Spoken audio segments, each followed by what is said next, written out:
Excel PU college ಗುರುವಾಯಿನಕೆರೆ, ಕರ್ನಾಟಕದ number 1 PU college. Admissions open now. Iran, Israel, America ನಡುವೆ ಮುಂದುವರೆದಿದೆ ಯುದ್ಧ. ಇಂಧನ ಪರಿಸ್ಥಿತಿ ಅವಲೋಕಿಸಿ ಮೀಟಿಂಗ್ ನಡೆಸಿದ್ದಾರೆ ಪ್ರಧಾನಿ ನರೇಂದ್ರ ಮೋದಿ. ಅಲ್ಲಿ ಯುದ್ಧ ಆದರೆ ಭಾರತಕ್ಕೂ ಕೂಡ ಅದರ ಪರಿಣಾಮ ಬೀರುತ್ತೆ, ಅದರ ಎಫೆಕ್ಟ್ ಆಗುತ್ತೆ. ಈ ನಿಟ್ಟಿನಲ್ಲಿ ಖುದ್ದು ಪ್ರಧಾನಿ ನರೇಂದ್ರ ಮೋದಿ ಅವರೇ ಅಖಾಡಕ್ಕೆ ಇಳಿದು ಮೀಟಿಂಗ್ ಅನ್ನ ಮಾಡಿದ್ದಾರೆ. ಭಾರತದಲ್ಲಿ ಕೆಲ ಪ್ಲಾನ್ಸ್ನ ರೂಪಿಸೋಕೆ ಪ್ರಧಾನಿ ನರೇಂದ್ರ ಮೋದಿ ಈಗ ಮುಂದಾಗಿದ್ದಾರೆ. ಪರ್ಯಾಯವಾಗಿ ಕೆಲವೊಂದಿಷ್ಟು ವೇದಿಕೆಯನ್ನು ನಾವು ಸೃಷ್ಟಿ ಮಾಡ್ಕೋಬೇಕಲ್ಲ, ಕೇವಲ ಒಂದೇ ಪ್ಲ್ಯಾನ್ ಮೇಲೆ ನಾವು ಡಿಪೆಂಡ್ ಆಗಬಾರ್ದು. ಈ ನಿಟ್ಟಿನಲ್ಲಿ ಅಲ್ಪಾವಧಿ, ಮಧ್ಯಾವಧಿ, ದೀರ್ಘಾವಧಿ ಪ್ಲ್ಯಾನ್ ತಯಾರಿಕೆಗೆ ಪ್ರಧಾನಿ ನರೇಂದ್ರ ಮೋದಿ ಸೂಚನೆಯನ್ನು ಕೊಟ್ಟಿದ್ದಾರೆ. ರಸಗೊಬ್ಬರವನ್ನು ಪರ್ಯಾಯ ಮೂಲದಿಂದ ಆಮದು ಮಾಡಿಕೊಳ್ಳಿ. ಉನ್ನತ ಮಟ್ಟದ ಸಭೆಯಲ್ಲಿ ಪ್ರಧಾನಿ ನರೇಂದ್ರ ಮೋದಿ ಸೂಚನೆಯನ್ನು ಕೊಟ್ಟಿದ್ದಾರೆ. ಮಾಹಿತಿಯನ್ನು ನೀಡ್ತಾರೆ ನಮ್ಮ ಪ್ರತಿನಿಧಿ ಚಂದ್ರಮೋಹನ್. ದೂರವಾಣಿ ಸಂಪರ್ಕಕ್ಕೆ ಸಿಕ್ಕಿದ್ದಾರೆ. ಚಂದ್ರಮೋಹನ್, ಇದು ಮೋದಿಯ ತ್ರಿಸೂತ್ರ ಅಂತಾನೆ ಉಲ್ಲೇಖ ಮಾಡಬಹುದು. ಅಲ್ಪಾವಧಿ, ಮಧ್ಯಾವಧಿ ಹಾಗೂ ದೀರ್ಘಾವಧಿಗೆ ಪ್ಲಾನ್ನ ರೂಪಿಸಬೇಕು ಅನ್ನೋ ಒಂದು ಪ್ಲಾನ್ ಈಗ ಮೋದಿ ಅವ್ರದ್ದು. ಚಂದ್ರಮೋಹನ್. ಹೌದು ಮಧುಸೂದನ್, ಈಗ ಮುಖ್ಯವಾಗಿ ಇರಾನ್ ಮತ್ತು ಇಸ್ರೇಲ್ ಹಾಗೂ ಅಮೆರಿಕ ನಡುವೆ ನಡೀತಾ ಇರುವಂತಹ ಯುದ್ಧ ಇನ್ನೂ ಕೂಡ ಮುಂದುವರಿತಾ ಇದೆ. ನಿಲ್ಲುವಂತ ಲಕ್ಷಣಗಳು ಕಾಣ್ತಾ ಇಲ್ಲ. ದಾಳಿ ಪ್ರತಿದಾಳಿ ನಡೀತಾ ಇದೆ. ಇದರಿಂದಾಗಿ ಭಾರತದಲ್ಲಿ ಒಂದ್ ಕಡೆಯಲ್ಲಿ ಗ್ಯಾಸ್ನ ಕೊರತೆ ಆಗಿದೆ, ಕಚ್ಚಾ ತೈಲದ ಕೊರತೆ ಆಗಿಲ್ಲ. ಆದ್ರೆ ಮುಂದೆ ಮುಂಗಾರು ಮಳೆಗೆ ರಸಗೊಬ್ಬರದ ಕೊರತೆ ಕೂಡ ಎದುರಾಗಬಹುದು ಅಂತ ಭೀತಿ ಕೂಡ ಇದೆ. ಈ ಕಾರಣಕ್ಕಾಗಿಯೇ ಪ್ರಧಾನಿ ಮೋದಿ ಅವರು ನಿನ್ನೆ ಉನ್ನತ ಮಟ್ಟದ ಸಚಿವರುಗಳ ಸಭೆಯನ್ನು ನಡೆಸಿದ್ದಾರೆ. ಈ ಸಭೆಯಲ್ಲಿ ವಿವಿಧ ಇಲಾಖೆಯ ಸಚಿವರುಗಳಿಗೆ ಕೆಲವೊಂದು ಮಹತ್ವದ ಸೂಚನೆಗಳು ಕೂಡ ಕೊಟ್ಟಿದ್ದಾರೆ.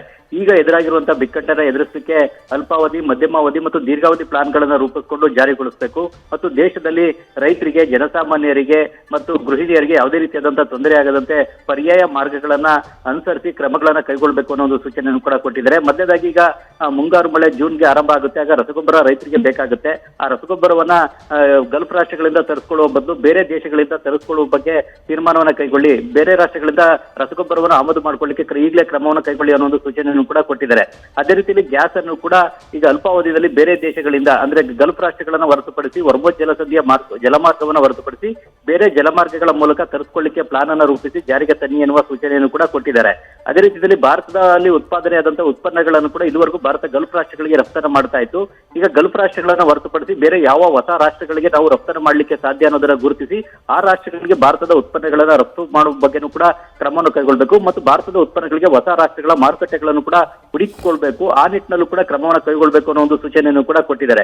ಹೀಗಾಗಿ ಈಗ ಯುರೋಪ್ ಆಗ್ಬೋದು ಅಥವಾ ಬೇರೆ ರಷ್ಯಾ ಆಗ್ಬೋದು, ಬೇರೆ ಇನ್ಯಾವ ರಾಷ್ಟ್ರಗಳಿಗೆ ರಫ್ತು ಮಾಡಲಿಕ್ಕೆ ಸಾಧ್ಯವೋ ಆ ರಾಷ್ಟ್ರಗಳಿಗೆ ಭಾರತದ ಉತ್ಪನ್ನಗಳನ್ನ ರಫ್ತು ಮಾಡುವಂತಹ ನಿಟ್ಟಿನಲ್ಲೂ ಕೂಡ ಕ್ರಮ ಕೈಗೊಳ್ಳಲಿಕ್ಕೆ ಸಚಿವರುಗಳು ಕೂಡ ಸೂಚನೆಯನ್ನು ಕೂಡ ಕೊಟ್ಟಿದ್ದಾರೆ. ಮತ್ತು ಉನ್ನತ ಮಟ್ಟದ ಒಂದು ಸಮಿತಿಯನ್ನ ರಚನೆ ಮಾಡಬೇಕು ಮತ್ತು ವಿವಿಧ ಇಲಾಖೆಗಳು ಕೂಡ ಒಂದು ಸರ್ಕಾರವಾಗಿನೇ ಕೆಲಸವನ್ನ ಮಾಡಬೇಕು. ಈ ಒಂದು ಬಿಕ್ಕಟ್ಟನ್ನ ಯಶಸ್ವಿಯಾಗಿ ಎದುರಿಸಬೇಕು ಅನ್ನುವ ಸೂಚನೆಯನ್ನ ಎಲ್ಲಾ ಇಲಾಖೆಯ ಸಚಿವರುಗಳಿಗೂ ಕೂಡ ಕೊಟ್ಟಿದ್ದಾರೆ. ಗೃಹ ಸಚಿವರು, ರಕ್ಷಣಾ ಸಚಿವರು, ಹಣಕಾಸು ಸಚಿವರು, ವಾಣಿಜ್ಯ ಸಚಿವರು ಸೇರಿದಂತೆ ವಿವಿಧ ಇಲಾಖೆಗಳ ಸಚಿವಗಳು ಮೋದಿಯವರ ಸಭೆಯಲ್ಲಿ ಭಾಗವಹಿಸಿದ್ರು. ಕೃಷಿ ಸಚಿವ ಶಿವರಾಜ್ ಸಿಂಗ್ ಚೌಹಾಣ್ ಅವರು ಕೂಡ ಸಭೆಯಲ್ಲಿ ಭಾಗವಹಿಸಿದ್ರು. ಅವ್ರಿಗೂ ಕೂಡ ಎಲ್ಲಾ ಸಲಹೆ ಸೂಚನೆಗಳನ್ನು ಕೂಡ ಕೊಟ್ಟಿದ್ದಾರೆ. ಹೀಗಾಗಿ ಒಂದು LPG ಕೂಡ ಈಗ ಗಲ್ಫ್ ರಾಷ್ಟ್ರಗಳನ್ನು ಹೊರತುಪಡಿಸಿ ಬೇರೆ ರಾಷ್ಟ್ರಗಳಿಂದ ಈಗಾಗಲೇ ಆಮದು ಮಾಡ್ಕೊಳ್ಳಿಕ್ಕೆ ಕೂಡ ಕ್ರಮ ಕೈಗೊಂಡಿದೆ. ಆ ಒಂದು ಕ್ರಮವನ್ನ ಈಗ ಮುಂದುವರಿಸಬೇಕಾಗುತ್ತೆ. ಮಧ್ಯಮಾವಧಿನಲ್ಲಿ, ದೀರ್ಘಾವಧಿನಲ್ಲೂ ಕೂಡ ಈಗ ಒಂದು ಕ್ರಮವನ್ನೇ ಮುಂದುವರಿಸೋ ನಿಟ್ಟಿನಲ್ಲಿ ಈಗ ಕ್ರಮವನ್ನ ಕೈಗೊಳ್ಳಬೇಕಾಗುತ್ತೆ ಮತ್ತು ಮನೆ ಬಳಕೆಯ ಸಿಲಿಂಡರ್ ಪೂರೈಕೆಗೆ ಹೆಚ್ಚಿನ ಆದ್ಯತೆಯನ್ನು ಕೊಡಬೇಕು. ಮನೆಯಲ್ಲಿ ಯಾವುದೇ ರೀತಿಯಾದಂತಹ ತೊಂದರೆ ಜನಸಾಮಾನ್ಯರಿಗೆ ಆಗದಂತಹ ನಿಟ್ಟಿನಲ್ಲಿ ಕ್ರಮವನ್ನು ಕೈಗೊಳ್ಳಬೇಕು ಅನ್ನೋ ಒಂದು ಸೂಚನೆಯನ್ನು ಕೂಡ ಕೊಟ್ಟಿದ್ದಾರೆ. ಮತ್ತು ಗೃಹ ಬಳಕೆಯ ಸಿಲಿಂಡರ್ಗೆ ಈಗ ಕೇಂದ್ರ ಸರ್ಕಾರ ಕೂಡ ಹೆಚ್ಚಿನ ಆದ್ಯತೆಯನ್ನು ಕೊಡಲಿಕ್ಕೆ ಸ್ಪಷ್ಟವಾದಂತಹ ಸೂಚನೆಯನ್ನು ಪ್ರಧಾನಿ ಮೋದಿ ಅವರೇ ಕೊಟ್ಟಿದ್ದಾರೆ. ಮಧುಸೂದನ್. ನ್ಯೂಸ್ ಫಸ್ಟ್, ನಿರ್ಭೀತಿಯಿಂದ ನಿಮ್ಮ ಪರವಾಗಿ.